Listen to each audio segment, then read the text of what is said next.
So after listening to my group's first Google Hangout, this was for week 2. The prompt was what makes a good leader and what makes a bad leader. My group as a whole, they had some pretty good discussions about that topic.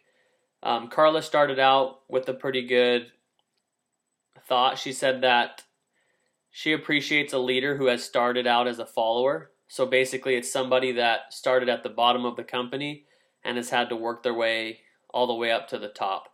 I would have to agree with that just because I feel like that type of person is able to relate on all different levels because they started at the bottom, they've worked all the different levels to get to the top, so they can relate with pretty much everyone.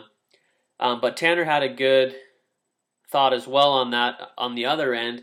He says the problem with that though is sometimes someone that starts at the bottom and works their way to the top, when they're on that bottom level, they made a lot of friends and they had a lot of close relationships. So now that person is now your leader, so it may be harder for them to respect you and to listen to because you were just right at their same level not too long ago.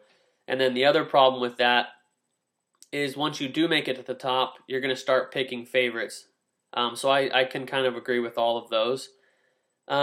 Also, Tanner talked about how he's going to graduate as an officer right into the military, so he's probably going to lose a lot of respect of people who have been in the military already for 15, 20 years, which I would agree with as well. Some other characteristics of a good leader is somebody who focuses on personal and group success other than just their own.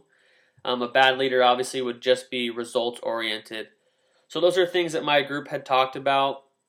Some of my own thoughts is I would have to agree that a good leader would be someone that follows under the democratic roles just because they are better at communicating with the group and getting feedback from them.